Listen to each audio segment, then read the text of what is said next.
રાધે રાધે, જય શ્રી કૃષ્ણ મિત્રો. આજે વાત કરીએ અધિક માસ અથવા પુરુષોત્તમ માસની. મિત્રો, 2026માં 17 મે 2026થી 15 જૂન 2026 સુધી અધિક માસ એટલે કે પુરુષોત્તમ માસ રહેવાનો છે. હિન્દુ પંચાંગ અનુસાર આ વર્ષ 2026માં જેઠ મહિનો આવશે, જેને કારણે આ વર્ષે 12 મહિનાની જગ્યાએ 13 મહિના થશે. અને આપણે જાણીએ છીએ એ પ્રમાણે દર 3 વર્ષે એક વખત અધિક માસનો સમય આવે છે. મિત્રો, અધિક માસનો સમય એ 17 મેથી ચાલુ થાય છે અને 15 જૂન 2026 સુધી રહેવાનો છે. આ વખતે વિશેષતા એવી છે કે 2 જેઠ મહિના આવશે અને આ મહિનામાં ભગવાન વિષ્ણુ એટલે કે પુરુષોત્તમ ભગવાનને પૂજા કરવાની હોય છે. આ મહિનો પુરુષોત્તમ ભગવાનને સમર્પિત છે.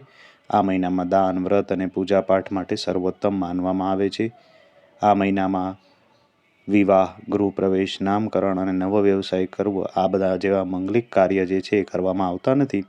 અને વૈજ્ઞાનિક કારણ જો જોઈએ તો ચંદ્ર અને કેલેન્ડરની વચ્ચે જે 11 દિવસોનો અંતર આવે છે તેને સમાયોજિત કરવા માટે દર 3 વર્ષે આ રીતે અધિક માસ જે છે એ આવે છે.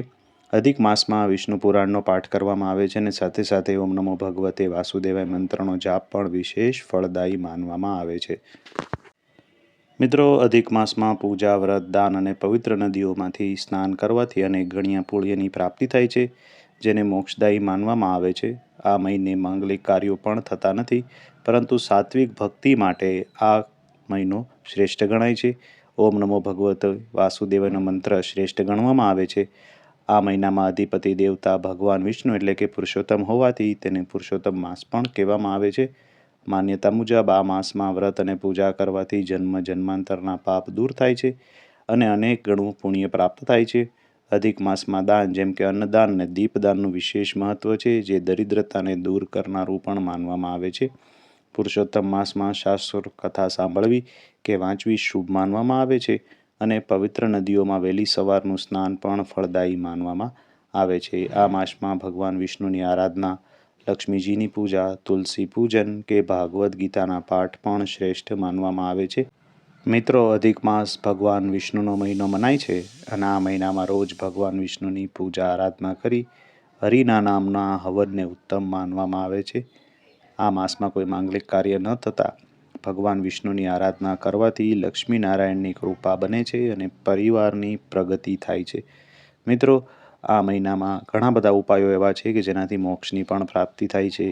આ માસ દરમિયાન પવિત્ર ગ્રંથ રામચરિતમાનસ, શ્રીમદ ભાગવત હોય વગેરેના પાઠ કરવાથી મોક્ષના દ્વાર ખુલી જાય છે. સવાર સાંજ રામચરિતમાનસ અને શ્રીમદ ભગવદ્ ગીતાના પાઠથી સકારાત્મક ઉર્જાનો સંચાર થાય છે અને જીવનની નવી દિશા ખુલે છે. અધિક માસમાં નિરંતર તેનો પાઠ કરવાથી મહાગ્રંથ આગળ વધતા વિજયની પ્રાપ્તિની પ્રેરણા પણ મળે છે. મિત્રો, ઘણા ઉપાયો એવા પણ હોય છે કે જેનાથી મનોકામનાની પૂર્તિ થાય છે. તો અધિક માસમાં ભગવાન વિષ્ણુની પૂજા અર્ચનાની સાથે સાથે વિષ્ણુ સહસ્ત્ર નામનો જાપ કરવાથી અથવા તો જળમાં દૂધ મેળવી તુલસી કિનારે અર્પણ કરવાથી ઘરમાં સૌભાગ્ય અને ખુશીની પ્રાપ્તિ થાય છે, તણાવની દૂર થાય છે. અધિક માસમાં સ્નાન કર્યા બાદ તુલસીની માટીનું તિલક અવશ્ય કરવું જોઈએ. શ્રી હરિને તુલસી અત્યંત પ્રિય છે. તુલસી માતામાં જ લક્ષ્મી માનો વાસ હોય છે. આમ કરવાથી સુખ સમૃદ્ધિમાં વધારો થાય છે અને પાપોમાંથી મુક્તિ મળે છે. અધિક માસમાં રોજ તુલસીની માટીનું તિલક લગાવવાથી મા તુલસી અને મા લક્ષ્મીના આશીર્વાદ મળે છે. મિત્રો, આપણા હિન્દુ શાસ્ત્રોમાં અધિક માસને ખૂબ જ પવિત્ર ગણવામાં આવે છે, માટે આ મહિનાને પુરુષોત્તમ માસ કહે છે. અહીં પુરુષોત્તમ ભગવાન એટલે ભગવાન વિષ્ણુ. શાસ્ત્રો મુજબ અધિક માસમાં વ્રત અને પારાયણનું વિશેષ મહત્વ દર્શાવેલું છે.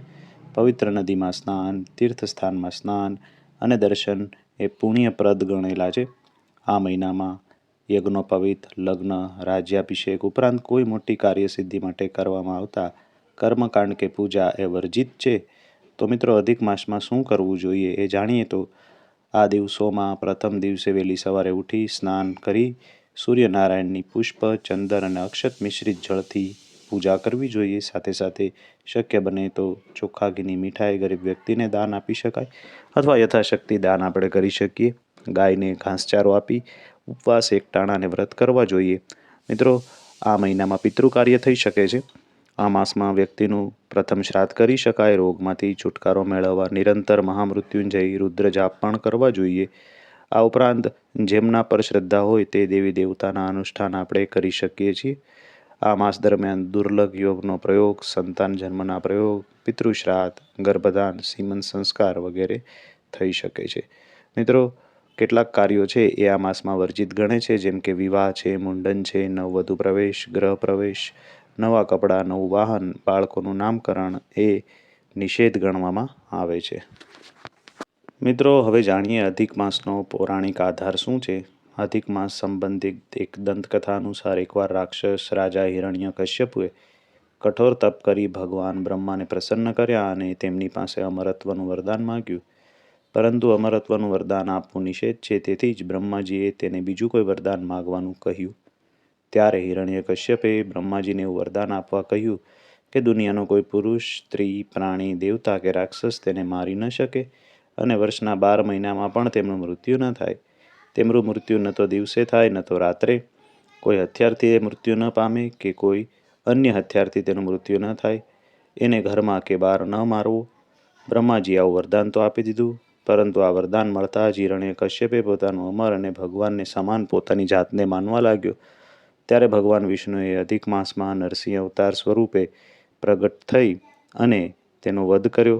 જે માણસનો અવતાર નહોતો અને સિંહનો પણ અવતાર નહોતો, અડધો માણસ અડધા સિંહનો અવતાર હતો, અને હિરણ્યકશ્યપની છાતીને સાંજના સમયે દેહરી નીચે નખ વડે તેની છાતી ચીરીને તેને મૃત્યુને દ્વાર મોકલી દીધો. આ રીતે અધિક માસનું મહત્વ વિશેષ છે. હિન્દુ ધર્મ અનુસાર વિશ્વના દરેક જીવો એ 5 તત્વોના બનેલા છે, જેમ કે પાણી, અગ્નિ, આકાશ, વાયુ અને પૃથ્વી. અધિક માસ એ સમય છે જેમાં વ્યક્તિ ધાર્મિક કાર્યોની સાથે ધ્યાન, યોગ વગેરે દ્વારા પોતાના શરીરમાં હાજર પંચમહાભૂતનું સંતુલન સ્થાપિત કરવાનો પ્રયત્ન કરે છે. તેથી જ વ્યક્તિ અધિક માસ દરમિયાન કરેલા કાર્યો દ્વારા એ 3 વર્ષને અંતે શુદ્ધિ પ્રાપ્ત કરે છે અને પોતાના શરીરમાં નવી ઉર્જા ભરે છે. એવા અધિક માસનું વિશેષ મહત્વ છે. તો મિત્રો, અધિક માસની આપને હાર્દિક શુભકામના સાથે આ વિડીયોને આપણે અહીંયા પૂર્ણ જ કરીએ છીએ. આપને આ માહિતી ઉપયોગી થશે એવી અમને આશા છે. ફરી મળીશું કોઈ નવા આવા જ ધાર્મિક વિડીયો સાથે. ત્યાં સુધી અમને રજા આપશો. વિડીયો ગમ્યો હોય તો ચેનલને સબસ્ક્રાઈબ કરવાનું ભૂલતા નહીં અને આ વિડીયોની લિંક તમારા મિત્રોને અવશ્ય શેર કરજો. આપ સૌને અધિક માસની હાર્દિક શુભકામના સાથે અમારી ચેનલના રાધે રાધે. જય શ્રી કૃષ્ણ.